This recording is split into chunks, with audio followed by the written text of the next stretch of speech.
여러분 한 주간 잘 지내셨습니까? 네. 이번 주 뭐 좀 성공한 삶을 사셨나요? 목표한 바를 다 이루시는 성공한 삶을 사셨나요? 고개를 갸웃거리는 친구들이 많이 있는데 여러분들의 삶에서 그럼 성공한 삶은 무엇일까요? 성공한 삶. 뭐 이번 주 목표한 거를 다 해냈다. 투두 리스트를 다 해냈다. 뭐 시험을 잘 봤다. 뭐 대회를 이겼다. 뭐 숙제도 안 밀렸다. 안 아프고 건강했다. 뭐 이런 등등등의 것들이 있겠죠. 그럼 여러분은 이번 주에 숙제를 한 번도 안 밀리셨습니까? 학원 숙제를 한 번도 안 밀렸나요? 혹은 뭐 시험 성적을 다 잘 받으셨나요? 네, 다들 이제 묵비권을 막 행사하기 시작했습니다. 전교 1등을 한 우리 친구가 있죠. 예준이. 예준이는 이번 주 성공한 삶을 지냈나요? 아니에요. 왜 아니에요? 네? 이번 주 너무 놀았어요? 오케이. 자, 우리들은 이렇게 성공한 삶을 살아내는 게 쉬운 삶은 아닙니다. 뭐 내가 보기에 혹은 여러분들이 누군가를 보기에 저 친구는 진짜 성공한 삶이야. 저 사람은 진짜 대단한 사람이야. 라는 말을 하기도 하는데요. 그 사람들에게 당신은 성공한 삶입니까? 라고 물어봤을 때 그들은 아니라고 대답하기 마련이죠. 방금 제 생각엔 예준이 굉장히 성공한 삶이거든요. 저는 한 번도 학교 다니면서 전교 몇 등 안에 들어봤다 이런 걸 해본 적이 없는데 제가 생각한 그런 성공한 삶인 예준이에게 물어봐도 예준이는 저 이번 주 너무 놀았어요. 이렇게 대답하듯이 말이에요. 그래서 그들의 삶에도 언제나 실패가 있기 때문에 그들은 자신이 성공한 삶이라고 이야기하지 않는 거죠. 실패란 어떤 일을 잘못하여 뜻한 대로 되지 아니하거나 그르침이라는 뜻을 가지고 있습니다. 뜻하는 대로 다 되지 않았을 때, 내가 생각한 대로 다 되지 않았을 때 우리는 그것을 실패했다라고 이야기하는 겁니다. 여러분은 실패한 경험이 있으십니까? 실패? 그렇다면 어떤 경험을 하셨습니까? 제가 그래서 이거를 질문을 한번 해봐야겠다라고 생각을 하다가 도대체 누구한테 질문을 하지? 이 실패에 대해서.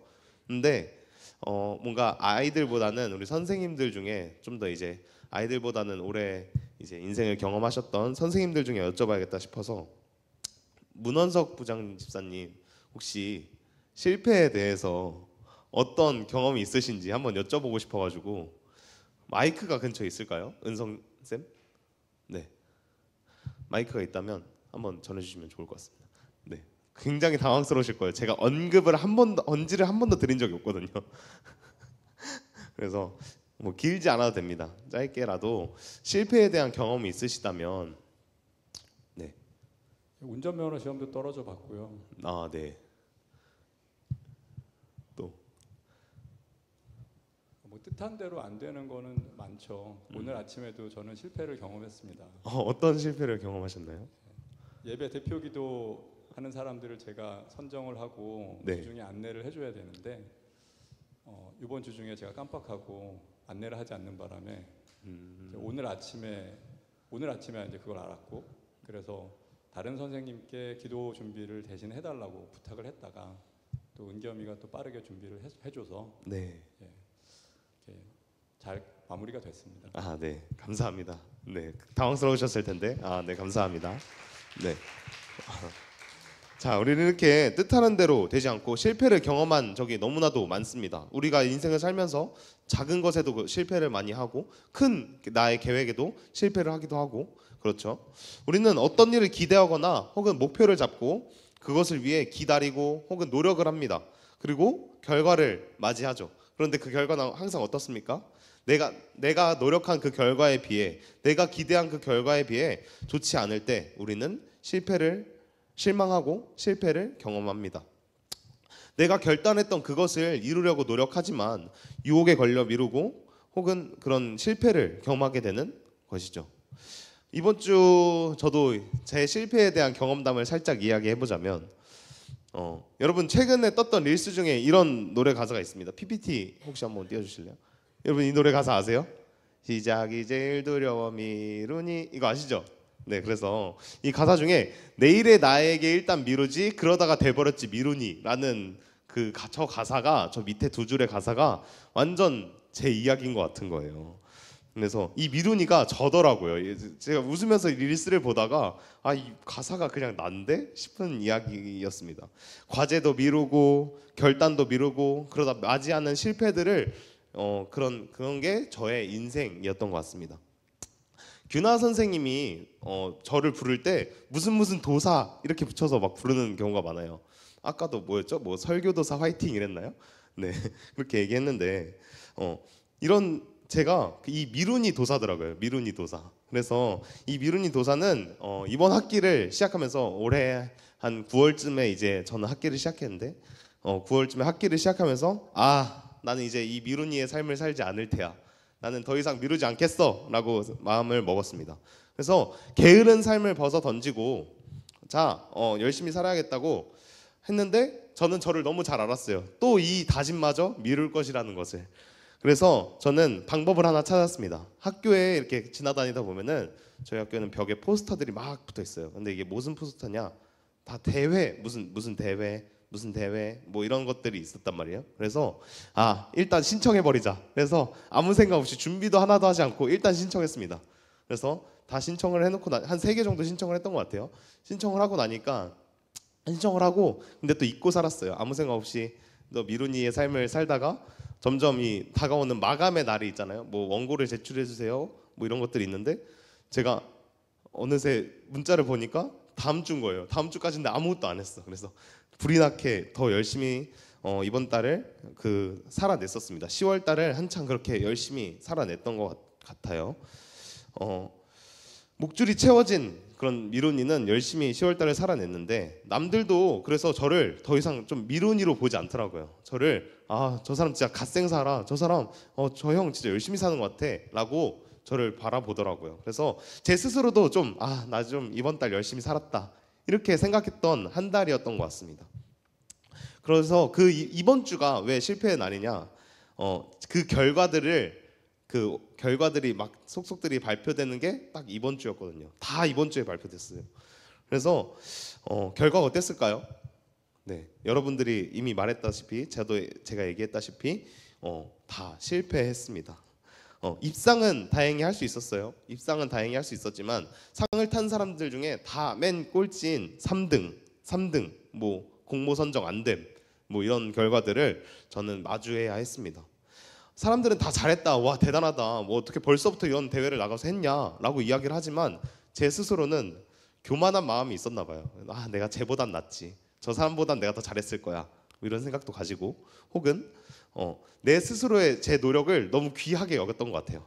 내가 이만큼 노력했는데 그래도 결과가 이만큼은 나와줘야지 이 생각을 했던 것 같은데 그런 교만한 마음과 그런 마음들로 마음속에서 그 결과들을 마주했을 때 3등 뭐 산정 안 됨 이런 결과들을 마주했을 때 3등은 아니지 이런 마음으로 굉장히 속상한 또 그런 경험들을 보내왔던 것 같습니다. 실패는 이렇게 우리의 삶만이 아니라 우리의 신앙생활 속에서도 더 많이 찾아볼 수 있는 것 같습니다. 같은 죄를 짓지 않겠다고 회개를 하고 결단하신 적 다들 있지 않습니까? 그렇게 기도하신 적 있지 않습니까? 소율이 다 그렇게 결단했었나요? 네? 같은 죄를 짓지 않겠다고 결단했었어요? 네? 근데 같은 죄를 안 지었나요? 네. 제 눈을 피하지 마시고요. 네. 그렇게 또 혹은 제자 훈련 결단 중에서 이번 주엔 큐티 다 할 거예요 라고 했던 윤승재, 큐티 다 했나요 이번 주? 저 말 안 했어요? 그럴 리가 없는데. 네. 혹은 수련회 때, 선교 때, 저 이제 진짜 하나님만 바라볼 거예요. 하나님을 원하는 삶을 살 거예요 라고 우리 막 손들고 찬양하고 결단하고 기도했던, 제가 생각하기엔 여기 다 그랬어요. 근데 여러분 정말 그런 삶 살고 있나요? 그러지 않죠. 우리는 똑같은 죄를 반복해서 짓고 결단은 항상 잊은 채로 살아가고 있습니다. 어떤 친구는 이렇게 대답할 수도 있어요. 뭐 제 이제 성명석 카카오 채널에도 항상 열심히 올려준 친구들이 있거든요. 그래서 전사님 저는 노력 완전 많이 해요. 저는 열심히 기도도 하고요. 큐티도 말씀도 맨날 읽고 전사님한테 맨날 보내고 있어요. 그러면은 저는 그 친구에게 묻고 싶습니다. 그래서 너가 원하는 그런 기도 제목들 정말 다 응답받았니? 정말 영적으로 너 성장했니? 라고 묻고 싶은 거예요. 이 대답에 응답 받지 못했다고 말하는 경우가 대부분일 겁니다. 저는 근데 이 응답 받아야 성공이다라고 말하고 싶은 건 아니에요. 무슨 말이냐면 신앙의 행위들을 그렇게 해내도 우리가 응답받지 못했을 때 우리는 그것을 실패했다라고 생각하는 경우가 많다는 것이죠. 말씀의 이야기로 넘어가 보려고 합니다. 오늘 성경 말씀에서는 디모데후서 말씀인데요. 오늘 성경 말씀에서도 이렇게 실패했다고 생각할 만한 사람이 등장합니다. 여러분 전과자에 대해 어떻게 생각하십니까? 이창섭 씨 말고요. 여러분들은 이창섭 씨 말고 정말 감옥에 간 전과자 어떻게 생각하십니까? 우리는 감옥을 다녀온 사람에 대해서 저 사람은 범죄자, 저 사람 나쁜 사람, 혹은 인생 빨간 줄 그어진 사람, 좀 더 나쁘게 얘기하자면 인생 종친 사람, 실패한 사람으로 우리는 바라보고 그들을 평가합니다. 오늘 성경의 디모데후서는 말이죠. 놀랍게도 이 전과자가 쓴 이야기예요. 이게 무슨 말이냐? 바울이 디모데에게 보내는 편지인데 바울이 쓴 이야기입니다. 바울이 쓴 이야기인데 바울이 디모데에게 쓴 편지를 내용으로 이 디모데후서는 만들어졌습니다. 이 편지가 어디서 온 편지냐면 바로 옥중서신 감옥에서 쓰여진 편지입니다. 바울이 감옥에 있었다는 거죠. 바울이 감옥에 있었던 이유는 벌써 한 달 전인 것 같은데요. 제가 이제 건축학개론 이야기를 설교를 하면서 로마의 대화재가 일어났고 네로 황제가 그것을 기독교인들의 탓으로 돌려가지고 기독교가 핍박받기 시작했다라고 이야기했었습니다. 다들 기억하죠? 그럼요. 네. 근데 이런 바울의 모습을 그렇게 해서 기독교 박해가 이어져서 심화돼서 하나님의 말씀을 전하던 그 바울도 이제 감옥에 갇히게 된 것입니다. 그래서 세상에서는 이런 바울의 모습을 어떻게 보겠습니까? 그냥 감옥에 갇힌 전과자로만 우리는 바라봅니다. 실패한 사람으로 그 바울을 사람들이 바라봤습니다. 하물며 바울 또한 스스로 마음이 어떻겠습니까? 온전히 괜찮았을까요? 만약에 제가 바울이었다면 아니 잘못한 거 하나도 없는 내가, 누구보다 하나님 열심히 믿고 전했던 내가 죽을 위기에 처해서 감옥에 갇혔다면 저는 그 감옥 안에서 난 진짜 실패한 인생이다. 난 이제 곧 죽을 상황인데 도대체 하나님은 뭐 하고 있지? 내가 그렇게 전했던 하나님이 왜 내가 여기서 안 구해주지? 라고 생각할 것 같아요. 그런 마음으로 실패감에 절망에 찌들어서 그 감옥에서 이렇게 지낼 것 같습니다. 그렇지 않습니까? 우리가 아무리 하나님을 잘 믿었어도 결국 마지막에 실패로 보여지고 느껴지는 삶이 바울의 삶이었습니다. 그러나 여러분, 우리는 바울을 실패했다고 이야기합니까? 그러지 않죠. 네. 우리는 바울의 흔적들을 통해서 그가 실패하지 않은 삶임을 알 수 있습니다. 그 PPT 한번 보여주세요. 바울은요, 세계에 수많은 교회들을 세웠습니다. 안디옥 교회, 갈라디아 교회, 빌립보 교회, 데살로니가 교회, 고린도 교회 등 많은 곳에 교회를 설립하거나 복음을 통해 공동체를 형성했습니다.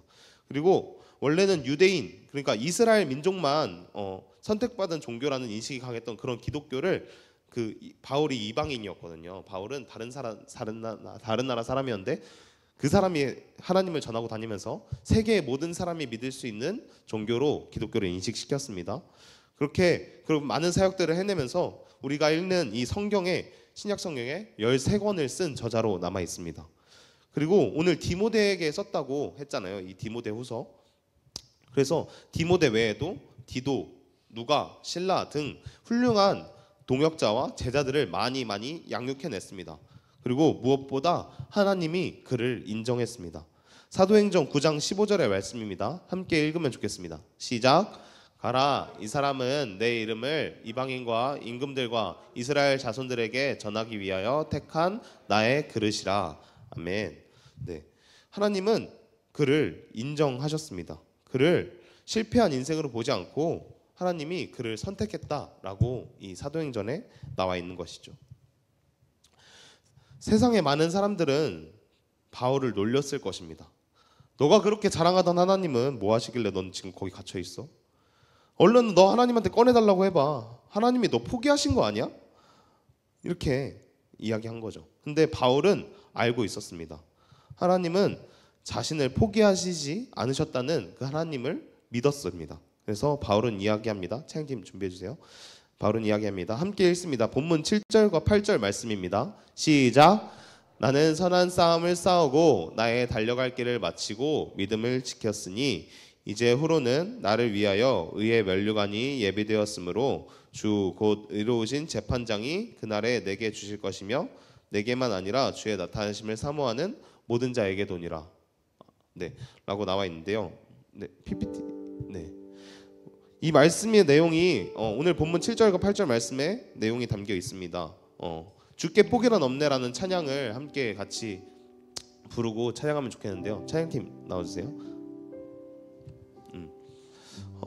이 바울은 자신이 실패한 사람이라고 생각하지 않았어요. 왜냐하면 자신을 하나님이 나를 포기하지 않았다는 것을 완전히 믿었거든요. 오늘 말씀에서 나온 것처럼 나는 그렇게 내 모든 것들을 해냈을 때 하나님이 나를 위하여 의의 면류관이 예비되어 있어 라고 확신을 가지고 이야기합니다. 우리 찬양 함께 하면서 말씀 또 이어가겠습니다. 함께 찬양하겠습니다.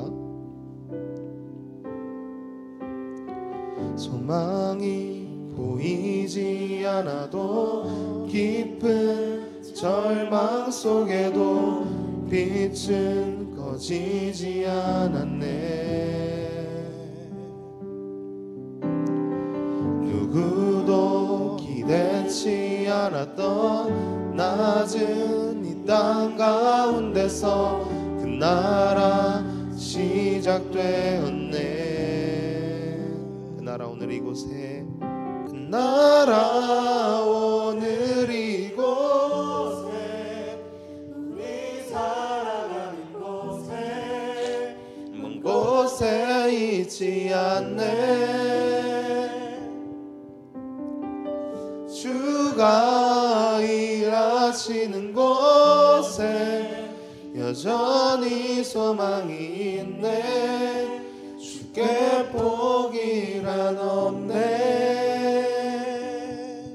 네, 이렇게 사도 바울은 소망이 보이지 않고 깊은 절망 속에 있었고 누구도 그를 기대하지 않았습니다. 감옥 속에 갇혀서 그 사도 바울을 아무도 그가 대단한 사람이라고 생각하지 않았어요. 그를 실패한 사람으로만 정의했습니다. 근데 어땠습니까? 아까 봤듯이 교회를 세우고요, 많은 사람들을 양육했고요, 정말 기독교가 이 세계의 모든 곳에 전파되게 그는 해냈습니다. 그래서 사도 바울은 알았습니다. 그 주님이 나를 포기하시지 않았다고, 나는 의의 면류관이 예비된 사람이라고 그는 알고 있었던 것입니다. 이 얼마나 감사하고 놀라운 사실입니까? 바울은 정말 자신을 포기한 거라고 놀려도 그의 사역을 도우시고 그의 사역을 확장시키신 그런 하나님을 알고 있었던 것입니다. 자, 그렇게 확신을 가지고 자신의 사역을 끝을 말하면서 그런 예비된 면류관을 이야기한 것이죠. 바울은 오늘 말씀을 통해서 이야기합니다. 실패하지 않는 법이 있다고. PPT 한 번만 보여주시겠습니까? 네, Remain steadfast라고 하는데요, 자리를 지키는 것, 자리를 지켜라 라고 합니다. 우리에게 실패하지 않는 방법이 딱 한 가지 있다고 합니다. 그것이 자리를 지키는 것이라고 사도 바울은 이야기합니다. 전사님이 신앙생활을 길게 하지 않았지만 한평생 이 신앙생활을 하면서 느껴오는 것은 기독교가 참 모순된 종교라는 것입니다. 하나님의 뜻에 맞게 살수록 나의 죄가 더 크게 느껴지고, 아무리 힘들어도 교회에 시간을 쏟고 일을 하고 그럴수록 교회에 대한 마음이 점점 더 커진다는 거예요. 전사님이 학생 시절 마음이 힘들고 신앙이 점점 떨어질 때가 있었어요. 이때 세상의 것들도 제대로 된 것이 하나도 없었어요. 성적도 떨어지고, 나는 신앙생활도 못하고 성적도 떨어지고, 난 도대체 그럼 어디서 뭐하고 살아가고 있는 거지? 난 도대체 시간을 어떻게 쓰고 있는 거지? 이런 생각이 많이 들 때가 있었습니다. 어느 곳에서도 제대로 서 있지 못했고 저는 그저 실패자가 된 것만 같았습니다. 그렇게 무너져 내렸습니다. 아무것도 할 힘이 나지 않고 그렇게 포기하고만 싶었습니다. 근데 그때 어떤 사람이 저에게 와서 딱 한마디 해주더라고요. 힘들어도 교회 와서 힘들어해. 힘들어도 그냥 졸리면 예배 와서 졸아. 그렇게 그냥 너의 자리를 지켜봐. 너에게 주어진 그 자리를 지켜내봐 라고 이야기하더라고요. 놀랍게도 그렇게 나의 자리를 그냥 지키다 보니까 아, 뭐 이렇게 졸리고 힘들어서 내가 예배 와서 졸면 뭐해? 그럴 거면 나 그냥 편하게 집에 가서 자지 라고 생각하지 않고, 그래도 교회 오고, 그래도 예배 드리고, 그래도 함께 이 시간 여기에 있다 보니까 나의 무너짐이 어느새 회복되었더라고요. 여러분, 자리를 지킨다는 것은요, 훌륭하게 너의 할 것을 다 해내 라고 이야기하는 게 아니에요. 그냥 그 자리에 힘들어다 나와 있고 같이 있고 서로를 나누는 것을 말합니다. 여기서 중요한 점은 포기한 채로 자리를 지키라는 것이 아니에요. 포기하지 말고, 사도 바울이 이야기했듯이 하나님이 나를 포기하지 않았던 것처럼 내가 그 신앙생활에 그것을 포기하지 말고 자리를 사수해야 한다는 것입니다. 하나님, 나 포기하지 않았어요. 하나님이 나 포기하지 않으셨던 거 나도 믿어요. 그러니 나도 포기하지 않겠습니다. 근데 나 너무 힘들어요. 그러니까 나오기만이라도 할게요. 그렇게만이라도 할게요라고, 그렇게 진실된 고백으로 나올 때 하나님이 여러분들을 회복시켜 주실 거예요. 뭐, 사랑하는 내 딸아, 사랑하는 내 아들아, 그렇게 무너졌음에도 나와줘서 고마워. 내가 회복시켜 줄게. 넌 그저 나오기만 해. 포기하지만 마. 제발 나를 붙잡기만 해 라고 하나님이 우리에게 말씀해 주실 겁니다. 길을 잃어버렸을 때 가장 최고의 방법이 뭐라고 배웁니까? 여러분, 초등학생 때 그 자리에 가만히, 잃어버린 그 자리에 가만히 서 있으라고 이야기하잖아요. 그렇게 찾아올 부모님을 기다리라고, 그 자리에서 기다리라고 얘기하잖아요. 그렇게 자리를 지킬 때 가장 빠르게 하나님이 여러분을 찾아와 주실 것입니다. 자리를 지킬 때, 그런데 미련하게 상처받을 때까지, 상처투성이가 될 때까지 그 자리에 있지 마십시오. 그 자리를 지킬 때 하나님께, 주변 선생님들께, 부모님께, 목사님께, 전사님께 도움을 요청하세요. 저 너무 힘들어요. 저를 위해 기도해 주세요. 저 너무 힘들어요. 제발 저 이런 상황인데 저 좀 도와주세요 라고 그렇게 간구하고 기도하십시오. 그렇게 자리를 지켜내십시오. 너무나 답답한 현실 가운데 실패자가 되어버린 것 같은 나의 인생을 보면서 모든 것을 내려놓고 포기하고 싶으십니까? 사랑하는 생명숲 청소년부 여러분, 우리 함께 그 무너진 그때에 우리 함께 주님을 바라봅시다. 다른 것 아무것도 하지 않아도 됩니다. 그 무너진 그 자리, 그 상태 그대로 하나님께 나아옵시다. 창피해하지 말고, 그 무너짐을 어떻게 보실지 두려워하지 말고 그저 나아오자고요. 솔직하게 하나님 앞에 고백해보자고요. 그렇게 나올 때 그 무너짐도 사랑해 주시고 다시 건져 올려주실 겁니다. 우리 함께 그런 주님을 바라보면서 찬양하면서 나아갔으면 좋겠습니다. 11월의 찬양 예배 결단곡은 지금 이 자리에서라는 찬양입니다. 여기 가사 중에는 순복이라는 단어가 나와요. 순복이라는 단어는 여러분을 온전히 맡겨드리는 것이라는 뜻입니다. 여러분의 힘을 다 빼고, 여러분이 뭐 하려고 하지 말고 그냥 여러분의 힘을 다 빼고 그저 그 자리에서 하나님께 맡겨드리는 마음으로 고백하며 함께 찬양했으면 좋겠습니다.